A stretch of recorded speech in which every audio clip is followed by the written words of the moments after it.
The Battle of the Teutoburg Forest, described as Clades Variana by Roman historians, took place in the Teutoburg Forest in 09 CE, when an alliance of Germanic tribes ambushed and decisively destroyed 3 Roman legions and their auxiliaries, led by Publius Quinctilius Varus. The anti-Roman alliance was led by Arminius, a Germanic officer of Varus's auxilia who had acquired Roman citizenship and had received a Roman military education, thus enabling him to deceive the Roman commander methodically and anticipate the Roman army's tactical responses. Despite several successful campaigns and raids by the Romans in the years after the battle, they never again attempted to conquer the Germanic territories east of the Rhine River. The victory of the Germanic tribes against Rome's legions in the Teutoburg Forest would have far-reaching effects on the subsequent history of both the ancient Germanic peoples and the Roman Empire. Contemporary and modern historians have generally regarded Arminius's victory over Varus as Rome's greatest defeat, one of the most decisive battles recorded in military history, and as a turning point in world history. Background: the Roman force was led by Publius Quinctilius Varus, a nobleman and experienced administrative official from a patrician family who was related to the imperial family. He was assigned to consolidate the new province of Germania in the autumn of 06 CE. Earlier that year, before Varus was commander on the Rhine, Legatus Gaius Sentius Saturninus and consul Legatus Marcus Aemilius Lepidus led a massive army of 65,000 heavy infantry legionaries, 10,000–20,000 cavalrymen, archers, 10,000–20,000 civilians in an offensive operation against Maroboduus, the king of the Marcomanni, who were a tribe of the Suebi. Following the defeat at the hands of Drusus I in 09 BCE, they had fled into the territory of the Boii, from which they formed an alliance with the Hermundari, Quadi, Semnons, Lugians, Zumi, Butones, Mugilones, Sabinian Langobards. In 04 CE, Tiberius entered Germania and subjugated the Canonifates in Germania Inferior, the Chatti near the upper Weser River, and the Bructeri south of the Teutoburg Forest, before leading his army across the Weser. However, in 06 CE a rebellion broke out in the province of Illyricum, led by Bato the Daesitiate, Bato the Brutian, Pinus of Pannonia, and elements of the Marcomanni. It was known as the Bellum Batonianum, and it lasted nearly 4 years. Tiberius was forced to stop his campaign against Maroboduus and recognize him as king so that he could then send his 8 legions to crush the rebellion in the Balkans. Nearly half of all Roman legions in existence were sent to the Balkans to end the revolt, which was itself triggered by constant neglect, endemic food shortages, high taxes, and harsh behavior on the part of the Roman tax collectors. This campaign, led by Tiberius and Quaestor Legatus Germanicus under Emperor Augustus, was one of the most difficult and most crucial in the history of the Roman Empire. Due to this massive redeployment of available legions, when Varus was named Legatus Augusti pro praetor in Germania, only 3 legions were available to him. The Varus's name and deeds were well known beyond the empire because of his ruthlessness and crucifixion of insurgents. While he was feared by the people, he was highly respected by the Roman Senate. On the Rhine, he was in command of the 17, 18, and 19 legions. These had previously been led by General Gaius Sentius Saturninus, who had been sent back to Rome after being awarded an Ornamenta Triumphalia. The other 2 legions in the winter quarters of the army at Castrum Mogontiacum were led by Varus' nephew, Lucius Nonius Asprinus, and perhaps Lucius Aruntius. Following the attack attacks of Drusus I in 119 BCE. Varus's opponent, Arminius, along with his brother Flavius, had been sent to Rome as tribute by the father Segamarus the Conqueror, chieftain of the noblest house in the tribe of the Cherish. Arminius then spent his youth in Rome as a hostage, where he had received a military education, and even been given the rank of equestrian. During Arminius's absence, Segamarus was declared a coward by the other Germanic chieftains because he had submitted to Roman rule, a crime punishable by death under Germanic law.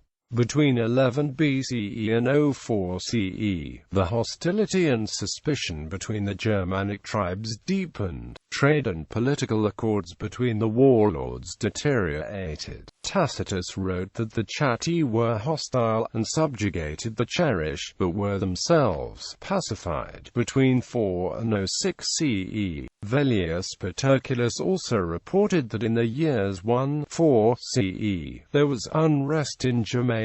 After his return from Rome, Arminius became a trusted advisor to Varus, but in secret he forged an alliance of Germanic tribes that had traditionally been enemies. These included the Cherish, Marsi, Chatti, Bructeri, Chauci, Sicambri, and remaining elements of the Suebi, who had been defeated by Caesar in the Battle of Vosges.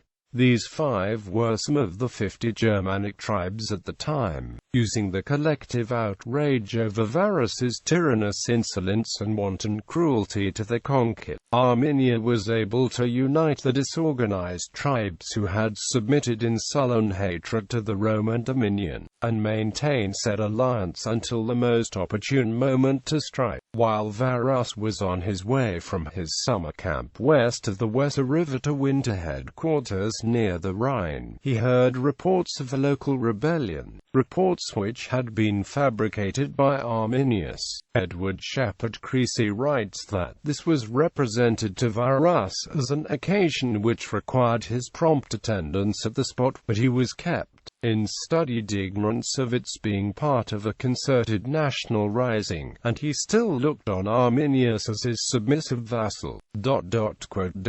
Varus decided to quell this uprising immediately, expediting his response by taking a detour through territory that was unfamiliar to the Romans. Arminius, who accompanied him, directed him along a route that would facilitate an ambush. Another Cheruscan nobleman, Segist's brother of Segamarus and unwilling father-in-law to Arminius, warned Varus the night before the Roman forces departed, allegedly suggesting that Varus should apprehend Arminius, along with other Germanic leaders whom he identified as participants in the planned uprising. His warning, however, was dismissed as stemming from the personal feud between Segist and Arminius.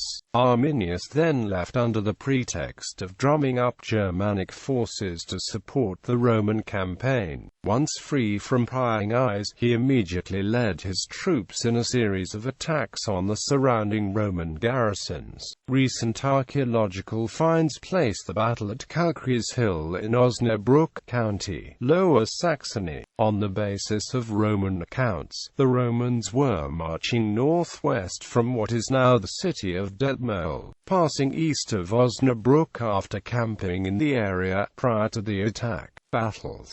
The Varus's forces included his 3 legions, 6 cohorts of auxiliary troops and 3 squadrons of cavalry. Most of these lacked combat experience both with regard to Germanic fighters and under the prevalent local conditions. The Roman forces were not marching in combat formation, and were interspersed with large numbers of camp followers. As they entered the forest northeast of Osnabrück, they found the track narrow and muddy.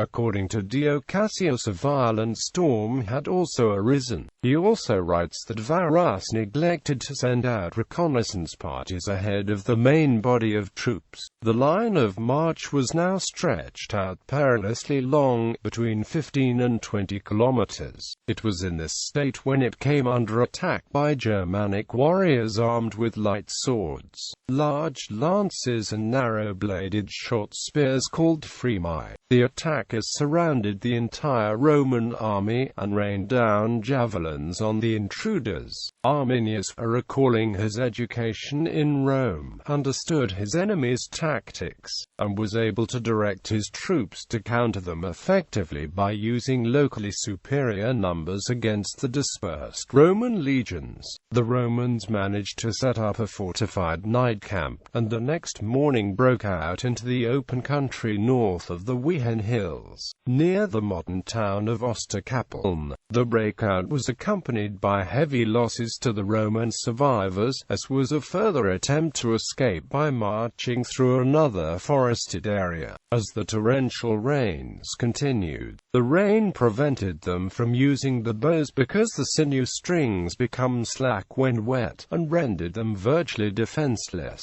The shields also became waterlogged and heavy. The Romans undertook a night march to escape, but marched into another trap that Arminius had set at the foot of Calchries Hill. The sandy, open strip on which the Romans could march was constricted by the hill, so that there was a gap of only about 100 meters between the woods and the swampland at the edge of the great bog. The road was further blocked by a trench, and, towards the forest, an earthen wall had been built along the roadside, permitting the Germanic tribesmen to attack the Romans from cover. The Romans made a desperate attempt to storm the wall, but failed, and the highest-ranking officer next to Varus, Legatus Numenius Valor, abandoned the troops by riding off with the cavalry. His retreat was in vain, however, as he was overtaken by the Germanic cavalry and killed shortly thereafter, according to Velleius Paterculus.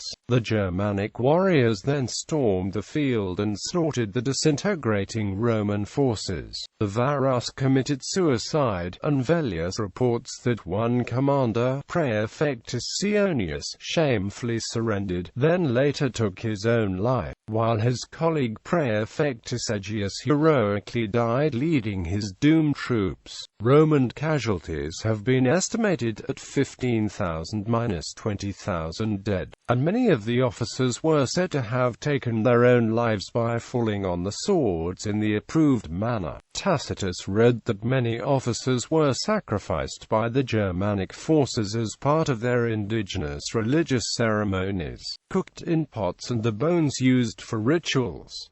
Others were ransomed, and some common soldiers appear to have been enslaved. All Roman accounts stressed the completeness of the Roman defeat. The finds at Calchries of 6,000 pieces of Roman equipment, but only one single item, part of a spur, that is clearly Germanic, indicate minimal Germanic losses. However, the victors would most likely have removed the bodies of the fallen, and the practice of burying the warriors' battle gear with them would have also contributed to the lack of Germanic relics. Additionally, several thousand Germanic soldiers were deserting militiamen who wore Roman armor, and would thus appear to be Roman in the archaeological digs. It is also known that the Germanic tribes wore less metal, and more perishable organic material, such as leather. The victory was followed by a clean sweep of all Roman forts, garrisons and cities east of the Rhine. The remaining two Roman legions in Germania, commanded by Varus's nephew Lucius Nonius Asprenas, were content to try to hold the Rhine. One fort, at Liso, most likely located in today's Halton Sea, fended off the Germanic tribes for many weeks, perhaps even a few months. After the situation became untenable, the garrison under Lucius Caedicius, accompanied by survivors of Teutoburg Forest, broke through the siege, and reached the Rhine. Aftermath. Upon hearing of the defeat, the Emperor Augustus, according to the Roman historian Suetonius Indavitus Aerum, was so shaken that he stood butting his head against the walls of his palace, repeatedly shouting, "Quintili ver, legions reda." The legion numbers 17 and 19 were not used again by the Romans, unlike other legions that were restructured, unique in Roman history, except for the 22 Dietariana legion, which may have been disbanded after heavy losses against the Jewish rebels was in the Bar Kokhba revolt in Judea. The battle abruptly ended the period of triumphant Roman expansion that followed the end of the civil wars 40 years earlier. Augustus's stepson Tiberius took effective control, and prepared for the continuation of the war. Legio II Augusta XX Valeria Victrix, and 13 Gemina were sent to the Rhine to replace the lost legions. Arminius sent Varus severed head to Maroboduus, king of the Marcomanni, the other most powerful Germanic ruler, with the offer of an anti-Roman alliance. Maroboduus declined, sending the head to Rome for burial, and remained neutral throughout the ensuing war. Only thereafter did a brief, inconclusive war break out between the two Germanic leaders. Roman retaliation. Germanicus's campaign against the Germanic tribes. Though the shock at the slaughter was enormous, the Romans immediately began a slow, systematic process of preparing for the reconquest of the country. In 14 CE, just after Augustus's death and the accession of his heir and stepson Tiberius, a massive raid was conducted by the new emperor's nephew Germanicus. He attacked the Marsi in a surprise attack. The Bructeri, Tabanti, and Usurpeti were roused by the attack and ambushed Germanicus on the way to the winter quarters, but were defeated with heavy losses. The next year was marked by 2 major campaigns and several smaller battles, with a large army estimated at 55,000–70,000 men, backed by naval forces. In spring 15 CE, Legatus Caecina Severus invaded the Marsi a second time with about 25,000–30,000 men, causing great havoc. Meanwhile, Germanicus's troops had built a fort on Mount Taunus, from where he marched with about 30,000–35,000 men against the Chatti. Many of the men fled across a river and dispersed themselves in the forests. Germanicus next marched on Latium and burned it to the ground. After initial successful skirmishes in summer 15 CE, including the capture of Arminius's wife Thusnelda, the army visited the site of the first battle. According to Tacitus, they found heaps of bleached bones and severed skulls nailed to trees, which they buried, looking on all as kinsfolk and of their own blood. Under Germanicus, the Romans marched another army, along with allied Germanic auxiliaries, into Germania in 16 CE. He forced a crossing of the Weser near modern Minden, suffering some losses to a Germanic skirmishing force, and forced Arminius's army to stand in open battle at Idistaviso in the Battle of the Weser River. Germanicus's legions inflicted huge casualties on the Germanic armies while sustaining only minor losses. A final battle was fought at the Angevarian Wall west of modern Hanover, repeating the pattern of high Germanic fatalities, which forced them to flee. In summer 16 CE, Caecilius marched against the Chatting with 33,000 men. Germanicus invaded the Marsi a third time and devastated the land. With his main objectives reached and winter approaching, Germanicus ordered his army back to the winter camps, with the fleet incurring some damage from a storm in the North Sea. After a few more raids across the Rhine, which resulted in the recovery of 2 of the 3 legions Eagles lost in 09 CE, Tiberius ordered the Roman forces to halt and withdraw across the Rhine. Germanicus was recalled to Rome and informed by Tiberius that he would be given a triumph and reassigned to a new command. Campaigns of Germanicus and Caecina Severus in the years 14–16 CE.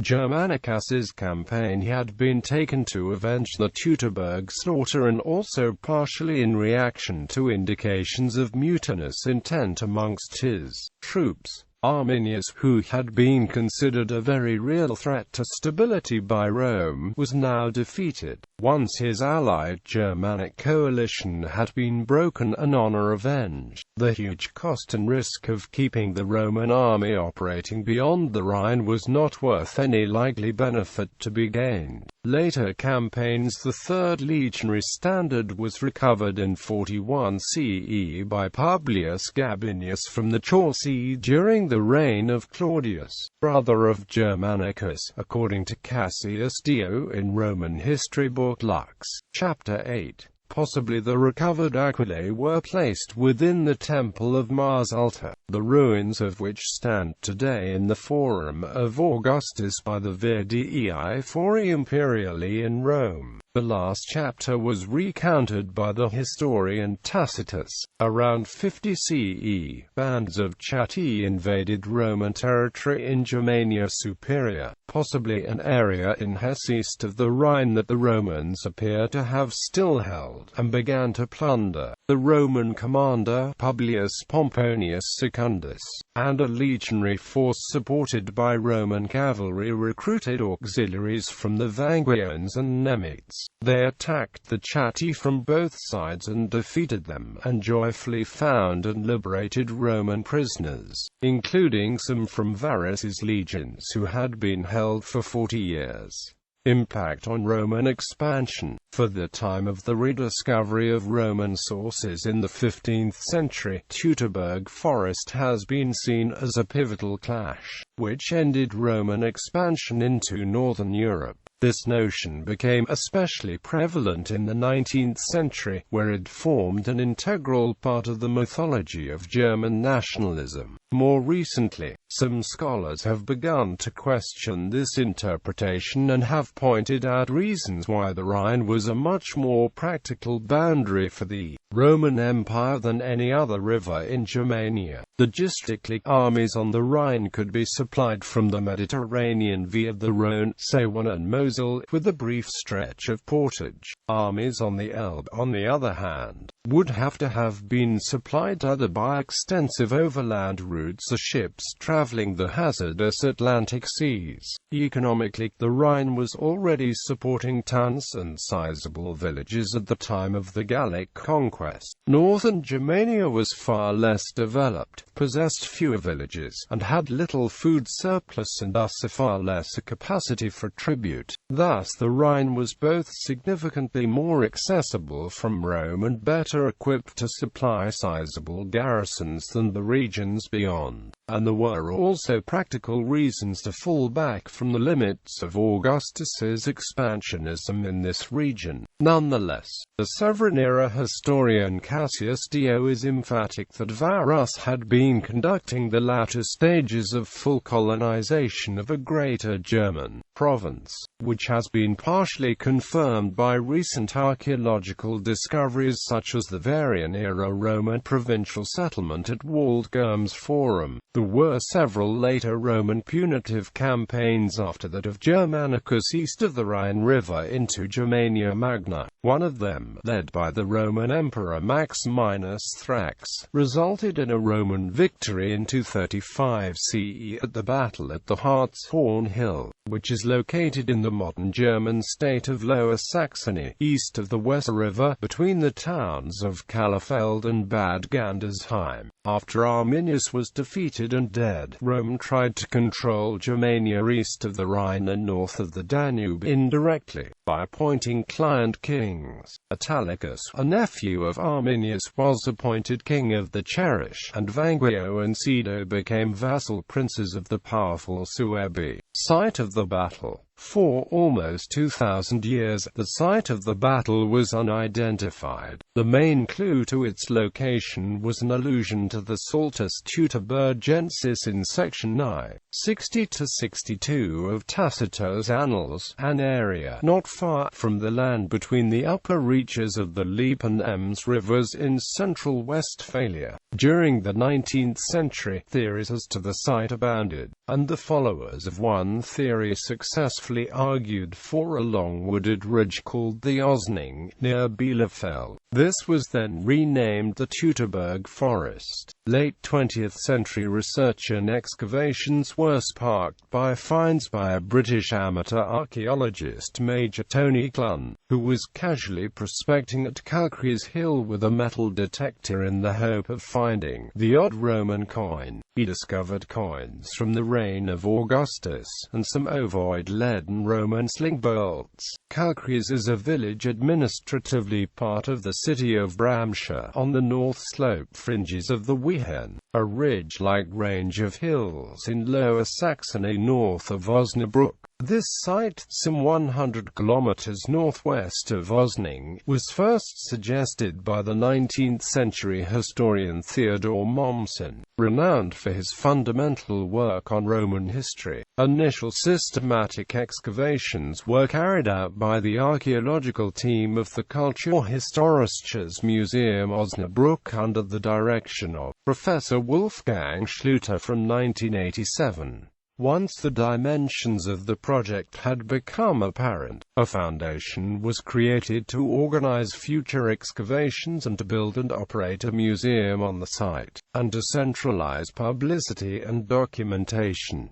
Since 1990 the excavations have been directed by Susanne Wilbers-Rost. Excavations have revealed battle debris along a corridor almost 24 kilometers from east to west and little more than a mile wide. A long zigzagging wall of peat earths and packed sand had apparently been constructed beforehand. Concentrations of battle debris in front of it and at earth behind it testify to the Romans' inability to breach the Germans' strong defense. Human remains appear to corroborate Tacitus' account of the Roman legionaries' later burial. Coins minted with the countermark VAR, distributed by Varus, also support the identification of the site. As a result, Calcareys is now perceived to be the site of part of the battle, probably its conclusive phase. The Varusschlacht Museum and Park Calcareys includes a large outdoor area with trails leading to a recreation of part of the earthen wall from the battle and other outdoor exhibits. An observation tower, which holds most of the indoor exhibits, allows visitors to get an overview of the battle site. A second building includes the ticket center, museum store and a restaurant. The museum houses a large number of artifacts found at the site, including fragments of studded sandals, legionaries lost, spearheads,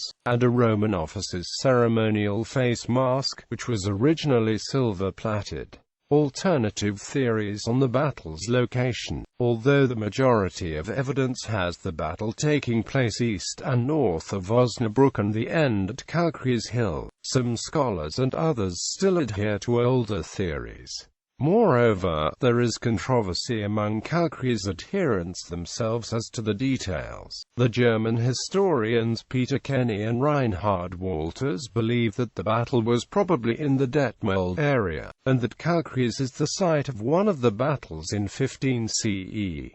This theory is, however, in contradiction to Tacitus' account. A number of authors, including the archaeologists Susanne Wilbers-Rost and Gunther Mussbauer, historian Ralph Yarn, and British author Adrian Murdoch, believe that the Roman army approached Calcareys from roughly due east from Minden, North Rhine-Westphalia, not from south of the Wehen Hills. This would have involved a march along the northern edge of the Wehen Hills, and the army would have passed through flat, open country, devoid of the dense forests and ravines described by Cassius Dio. Historians such as Gustav Adolf Lehmann and Boris Dreyer counter that Cassius Dio's description is too detailed and differentiated to be thus dismissed. Tony Clun, the discoverer of the battlefield and a southern approach proponent, believes that the battered Roman army regrouped north of Osterkappeln, where Varus committed suicide, and that the remnants were finally overcome at the Calcareys Gap.